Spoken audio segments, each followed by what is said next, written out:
Viva! Já não nos vemos há algum tempinho, não é? É sempre tão bom, é verdade, e é sempre tão bom conversar contigo. Lá está, trazes-nos sempre estas abordagens tão interessantes e sobretudo quando falamos de família, que isto de comunicar e deixar passar, transmitir a mensagem positiva e correta não é muito simples, não é? As famílias têm esse reconhecimento desta importância, Catarina. Cada vez mais eu penso que vamos estando atentos, não é? E vejo as famílias com esta preocupação. Sim, dizem já respondi mal, já estava aos gritos e vamos lá tentar outra vez falar pela positiva e ser inspiradores, não é? Porque até tradicionalmente, e se formos a ver em gerações anteriores, as coisas não eram bem assim, não é? Sim. Portanto, a comunicação de pais para filhos, portanto, aqui há umas décadas atrás, a ideia seria sempre corrigir e punir. O foco da educação era muito baseada na punição, era, portanto, se fizeste bem não fizeste mais que a tua obrigação, se fizeste mal lá vem a punição e, portanto, ir à procura de todos os detalhes da falha, apontar a falha, sobrevalorizar qualquer erro que as crianças e que os adolescentes naturalmente fazem. Portanto, não havia qualquer tolerância e a relação que hoje nós assistimos a pais e filhos, numa tentativa cada vez maior, nós vemos cada vez mais pais e filhos a tentarem ter um outro tipo de dinâmica, antigamente não havia um maior distanciamento. Sim. E, portanto, a questão dos afetos era algo também muito próprio. Não se falava, não existia. Exato. Não é? Das mães, muitas vezes, existia dos pais. É uma novidade, portanto, nos últimos anos, nos últimos 20, 30, 40 anos, que sentimos que efetivamente se está a generalizar, que nós precisamos de uma comunicação positiva e quando falamos de comunicação positiva não é dizer sim a tudo, falamos de uma comunicação positiva e afetiva, falar a linguagem dos afetos. A comunicação é a base da relação de pais para filhos e nós estamos sempre a comunicar. É com a comunicação que se transmitem valores, é na comunicação que se transmitem regras ou se definem em conjunto as regras, é na comunicação que se partilham expectativas, que nós dizemos o que é que se espera dos miúdos, o que é que se espera também dos pais. Portanto, comunicar é fundamental. E saber comunicar ainda melhor. E saber comunicar. Lembrar é muito importante porque os pais são, de facto, os grandes pilares da educação, não é? Quando existem, quando estão presentes e quando é possível estarem presentes. E estão sempre a comunicar, seja nas palavras que utilizam com as crianças, e estamos a falar em questões tão práticas como fugir um bocadinho à lógica da punição, para sim elogiar os pequenos sucessos. Aquela coisa, se fizeste bem, não era mais que a tua obrigação, vamos tentar contornar esta questão e, de facto, celebrar os pequenos sucessos. Apoiar. Apoiar, suportar e inspirar. A questão de ajudar também as crianças e os jovens a ter um foco no futuro. Nós sabemos que é importante para o nosso bem-estar termos objetivos e termos um foco no futuro. E é através desta comunicação, menos a ruminar, porque a semana passada já foi assim, o ano passado já fizeste a mesma coisa e... Pomos uma tónica de, ok, há um problema, quais são as soluções, quais são as possibilidades, como é que vamos resolver e quais são os objetivos de ajudar as crianças e jovens a sonharem, a terem objetivos, a envolverem-se nestes objetivos e a acreditarem. Isso é o mais importante. E falamos também de comunicação e também te perguntava uma coisa, Catarina, que é os pais também nos seus gestos e na forma como agem com os outros adultos, também são, enfim, são eles o pilar para onde as crianças vão olhar e não só ouvir. Não é? É muito importante, claro. Porque efetivamente todos nós estamos sempre a comunicar na maneira de estar, na maneira de falar, portanto estamos sempre a comunicar consciente ou inconscientemente. E os pais estão a comunicar com os filhos quando falam um com o outro, por exemplo. A maneira como se dirigem ao outro, se dizem bom dia, se pedem licença, se dizem obrigada, se vão ao café, como é que falam com o senhor do café, até no trânsito. As crianças estão atentas à forma de comunicar, como é que falam com os vizinhos, como é que falam com as outras pessoas da família, porque quando os pais, isto é o que nós sentimos, muitas vezes os pais pedem às crianças para comunicarem de determinada forma, mas depois as crianças veem qualquer coisa estranha. É que os pais comunicam de maneira totalmente diferente com as outras pessoas. Portanto, lembrar os pais que comunicar positivamente é também comunicar, é uma postura que se adota na comunicação com os outros. Portanto, com a comunidade, com os vizinhos, com a família alargada. Não é só no momento em que está a existir. No casal é muito importante, porque ainda temos por vezes, crianças e jovens a assistir a discussões dos pais, a desqualificação entre o casal. E, portanto, os pais estão aqui a comunicar alguma coisa, estão a dizer que esta é uma forma de comunicarmos quando estamos zangados. E se calhar queremos ensinar as crianças a gerirem as emoções, a darem a volta, a encontrar soluções, a pedir desculpa, a dizer estou triste, estou desiludido, sem andarmos todos a subir paredes. E no caso dos pás, Catarina, tem que ser mesmo olha para o que eu digo e olha para o que eu faço. Exatamente, não é? Assim. Exatamente. Muito bem, vamos então começar a decifrar tudo isto. Já fomos dizendo, a Catarina já foste dizendo uma série de coisas, nomeadamente este passo importantíssimo que é o respeitar dos outros e também respeitar as crianças. Mas como é que os pais podem então aumentar esta comunicação positiva? Pequenos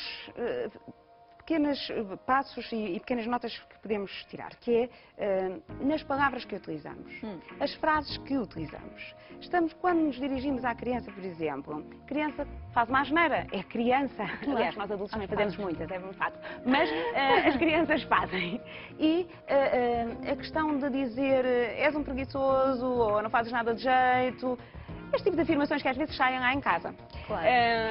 Portanto, só fazes barulho, desarrumas tu, és um desarrumado, a questão és um desarrumado, e colocarmos rótulos nas crianças. As crianças muitas vezes crescem com esta imagem.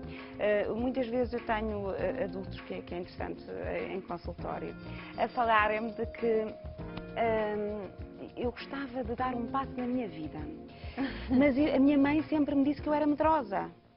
E, portanto, cresceu com crescem com esta, não tinha força. Portanto, a ideia de nós lembrarmos que, efetivamente, ajudar as crianças a perceberem quais são, de facto, as suas qualidades, onde é que estão as suas forças e talentos, respeitarem as suas limitações e lembrar que é possível darmos a volta e melhorarmos. Então, portanto, isto é uma forma de puxar pelas crianças com a comunicação. Um exemplo prático, temos uma criança que é de facto preguiçosa, que não arruma nada no seu quartinho, como é que os pais devem fazer? Ok. Quando nós temos uma criança que eu iria dizer que a criança é preguiçosa, coloco todas as dúvidas. Quando a criança tende durante algum tempo a não arrumar o quarto, eu coloco-me desde quando é que este padrão iniciou? Porque também acontece, às vezes não estamos a falar de crianças, estamos a falar de adolescentes, eles não arrumam nada nem colaboram nada. E se calhar nunca colaboraram. Claro. Depois vamos pedir aos 16, aos 17 anos, eles para nunca fizeram nada, não é? Portanto, é desde o início promover, estabelecer regras. E estabelecer regras não tem que ser de uma forma autoritária. Podemos estabelecer regras com as crianças. Definir, saber dizer não é fundamental. As crianças precisam de limites e desde cedo responsabilizarem-se. Desde muito pequeninos, quando sai tu os brinquedos todos, volta a pôr os brinquedos na caixinha.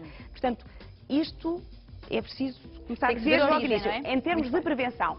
Quando acontece, é preciso conversar e redefinir regras. E há uma coisa que é muito importante. Estamos a falar de comunicação positiva, de passar de afetos, mas estabelecer limites e não termos medo. Os pais são a autoridade em casa. Exatamente. E isso leva-nos a outro ponto, que é possível dizer não pela positiva? Naturalmente.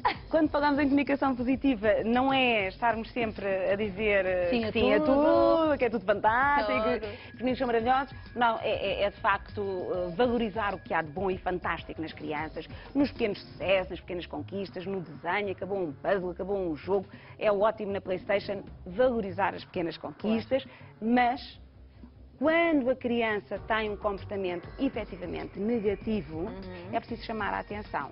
Agora, como lá vamos nós, feito é que é outra questão. Exatamente. Em vez do é preguiçoso e estabelecer um rótulo para a vida, é um pouco falar do comportamento. Ou dizer, se a criança está a chorar, não vamos criticar o choro, porque a criança está a expressar emoções. Claro. Portanto, não vamos criticar as emoções, vamos criticar o comportamento e dizer não gostei do comportamento.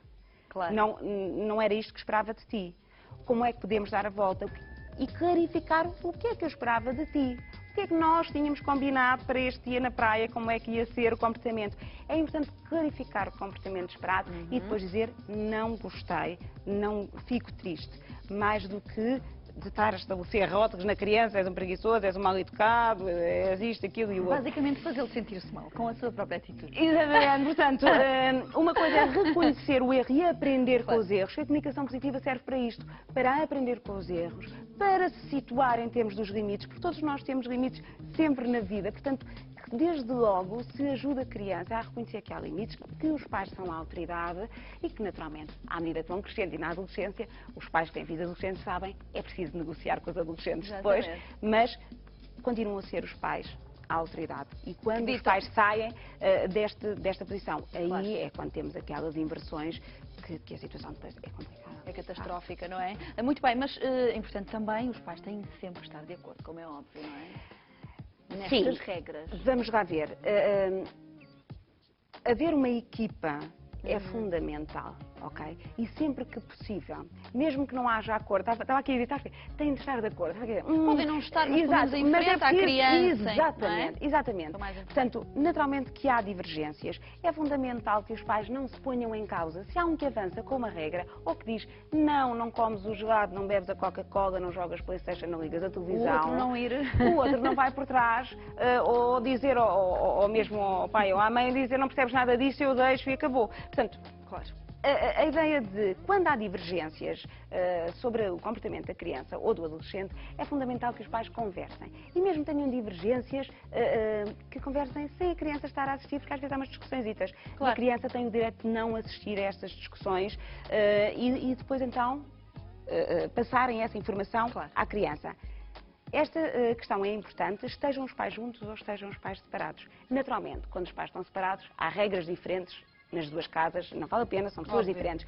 Mas há valores e princípios que é importante os pais conversarem ainda assim, portanto, e manterem uma comunicação eles próprios construtiva dentro do possível positiva, não é? E positiva, e depois, quer dizer, para que a criança não sinta que, bom, eu tiro daqui, jogo dali.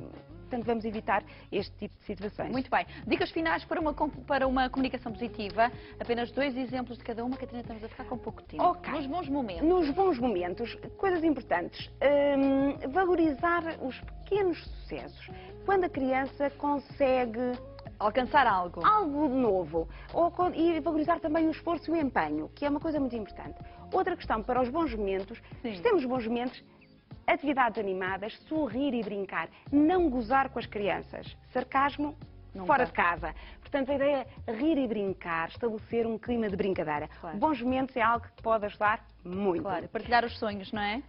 Partilhar os sonhos, que é fundamental. Nos momentos menos bons. Nos momentos menos bons, vamos pedir sempre aos pais, não batam, sejam firmes, não gritem, falem. Conversem com as crianças. É importante nós passarmos as mensagens e se queremos também passar uma mensagem de estabilidade emocional e ajudar a criança a ter uma estabilidade emocional, lembrar que quando nós estamos a gritar ou a bater, estamos também a descontrolar-nos emocionalmente. Portanto, é importante, na medida possível, há dias e dias para todos, claro, mas na medida do possível, gerir as próprias emoções, que é a melhor forma de comunicar pela positiva com as crianças. Exatamente, e parecem-me sugestões fantásticas. As restantes dicas, que nós temos também muitas mais, vão estar depois também todas no nosso blog. Obrigada, Catarina.